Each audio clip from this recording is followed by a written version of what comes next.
સદ્ર મહારાજનો પ્રશ્ન છે આત્માની ખબર સર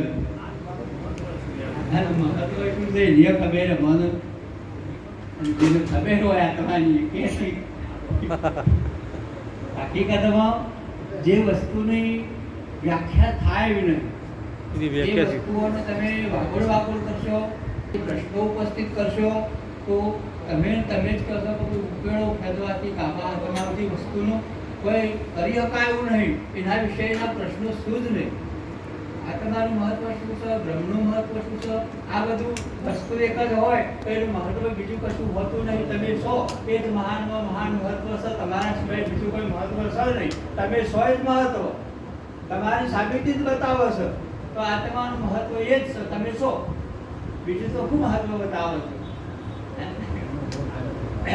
એટલે અમારા બાપુ એક વાણીની અંદર કીધું કે હળીઓ કાઢે તો હળી હાથ નહીં આવે સમજવાળાને સમજાય આત્મા અનુભવ ઓળખાય કોઈ ખોડે બદરી કેદારમાં કોઈ જગન્નાથ જાય કોઈ રામેશ્વર કોઈ દ્વારકા જાય રામ જાય આત્મા અનુભવ ઓળખાય હવે એ અનુભવ એવી વસ્તુ છે તો તમે બીજાને કહી હો કહેવું નહીં તમારે કહેવું હોય તો કહી હો કહેવું નહીં લાખો ઉપાયો કરશો તોય એના બરોબરની કોઈ વાત નહીં કોઈ શબ્દ નહીં કોઈ લક્ષણ નહીં એવું કશું નહીં તમને જે થયું છે એ વિચાર ના કરી શકો ચોખ્ખામાં ચોખ્ખી એક જ વસ્તુ છે કે ભાઈ મરચું કેવું હોય તો મરચું તીખું હોય તીખું એટલે કેવું તમે વિચાર નહીં કહી શકો મર્યું તીખું જ હોય પણ મરચું તીખું લાગે મર્યું તીખું લાગે ભાઈ હરખી બાબતો છે ના બેની ચીખાશ જુદી છે પણ તમે વાણીમાં નહીં લાવી શકો જે ખાય એને જ ખબર હોય છે એમ જે આત્મ તત્વ એવી વસ્તુ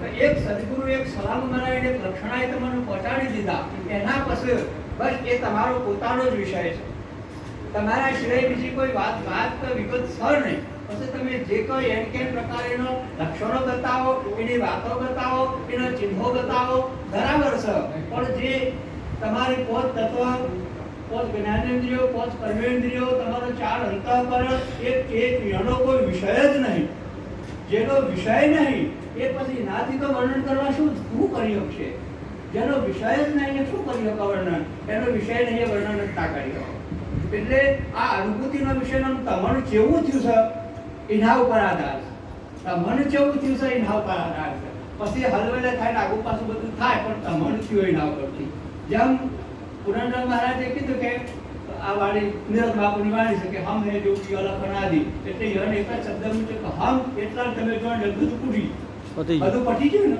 એટલે આપણે બધા હોભળી આપણે તો ચાલુ તો થઈ જશે કહેવાય પુરંદર મહારાજનું ખૂબ અપાર વસ્તુ છે પણ અમારે એમ તો થઈ ગયું કે હમ જો બધું પટી હે પણ એના ઉપર એ હન કહીશું કેવી રીતે કહીશું જો સુધી લક્ષણાને ના પોકાય તો સુધી મેળ ના આવે જેમ એક ગોમ હતું ગોમની અંદર રાતે 12 વાગે ચોર આયા એવામાં એક માજી હતો ના ઘેરથી ચોર નીકળ્યા ગળ્યું પડ્યું એટલે કૂતરું બહાવા મળ્યું અને એ કૂતરું બહાવા મળ્યું એટલે તો પછી આખા ફરિયાનો કૂતરો બહાવા મળ્યો પણ એ કૂતરાને પેલાના પર વિશ્વાસ તો છે કે આ ભસ્યું તો ઇંગમ નહીં પણ પેલો બધા પશુ થાય ના લઈને પેલું પશુ થાય ના લઈને પશુ યાર ખબર નહીં કહું થયું સાહેબ એટલે માજીને પૂછ્યું કે આ કૂતરો ચમ કહું છું બધાને પૂછ્યું કે ચોર આવ્યા છે કોઈ પણ કે કશુંને તો વાયરો આવ્યો તો અને અમારા ઘરનું નળિયું પડ્યું અને નળિયું પડ્યું માં કૂતરો પશુ હતું અને આ બીજો તો જોઈશ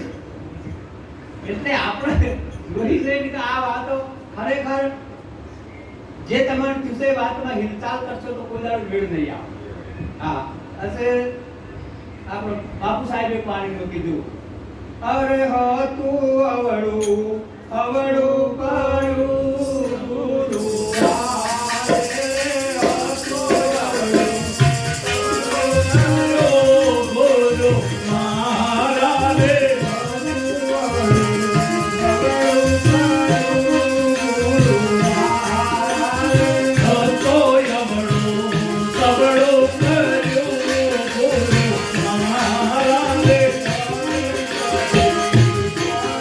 માતા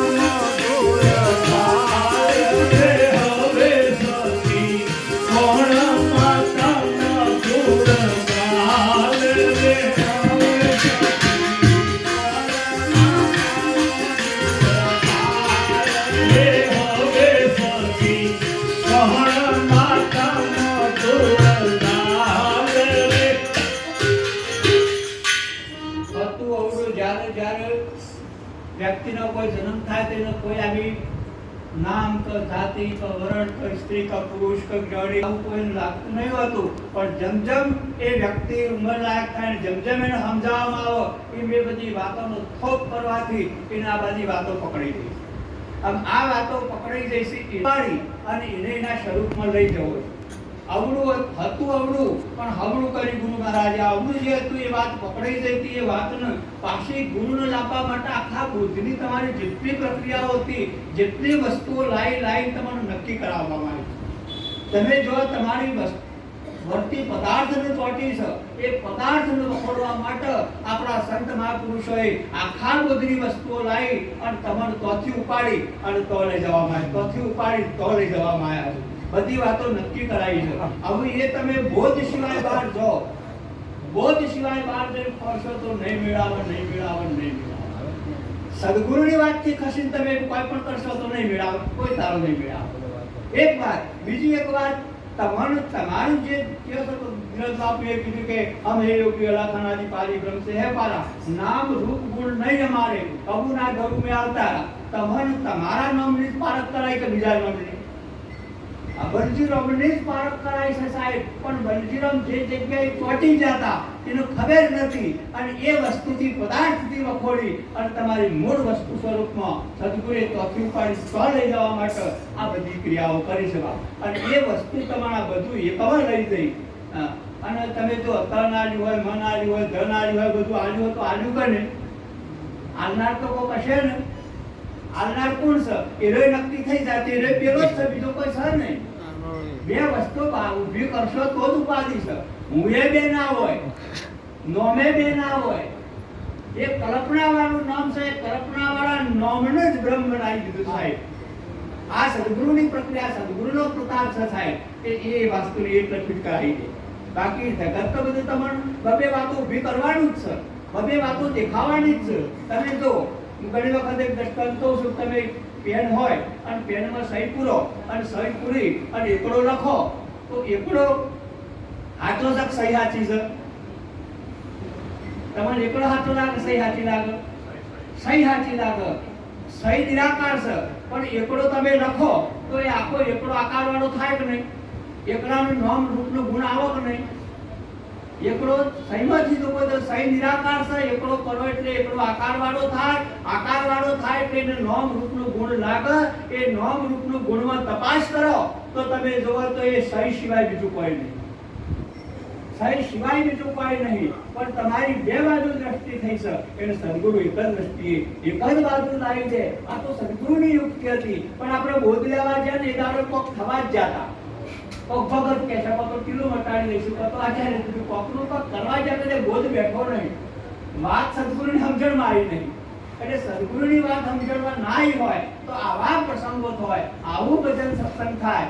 એમાંથી આપણે કોઈ પ્રશ્ન ઉભો કરી અને એ કોઈ સંતના ઘરે જઈ અને એને વિનંતી કરી અને પૂછ્યું તો કદાચ કોક આપણી ઓળખ હોય તો એ સદગુરુનું સંત આપણને એ વાત બતાવી દે અને આપણને મૂળ જગ્યાએ પહોંચાડી દે. આત્મા એટલે આત્માનો પર્યાય શબ્દ તમે જ થાય, બીજું કોઈ થાય. આત્મા એટલે આત્મા, બીજું શું થાય વળી? અને એનું મહત્વ હું તમે સમજી લો. તમારા મહત્વની તમારે ખબર હોય, બીજા તો કઈ ખબર નહીં ને. હા, જી તમે કહો જી કેવું તો જી ખાતું હોય એનો જ ખબર હોય, પછી બીજો ના કહી શકો કે જીનો અવાજ કેવો. તમે મોરવીએ ના કહી શકો, અવાજ વાળીએ ના કહી શકો, ગળીએ ના કહી શકો, આવું કશું કહી શકો તમે ના કહી શકો સાહેબ. પણ ખાધું છે તમારો અનુભવ તો સર. અને આપણા મહાપુરુષે એવું કીધું કે આ અનુભવ એટલે સમજણ, સમજણનો જ વિષય છે. તમે આનો માઇક બસો બરોબર, તમે જેનો બોધ નહીં લીધો તો સુધી આનો માઇક કેસાઈ ની સમજણ શકે? આનો માઇક કેસાઈ ની સમજણ જ છે. અને પછી બોધ લઈને કે આર્ય માઇક નહીં કે સમજણ છે, બીજું કોઈ આર્ય માઇક નહીં એની સમજણ જ છે. બસ આ વાત ઓમ હતી તો સમજણમાં બેસી જવી, આટલું ફેર છે, બીજું કોઈ છે નહીં. વાત જાણી છે પણ તમે જમ કરવું અધરું હોય ને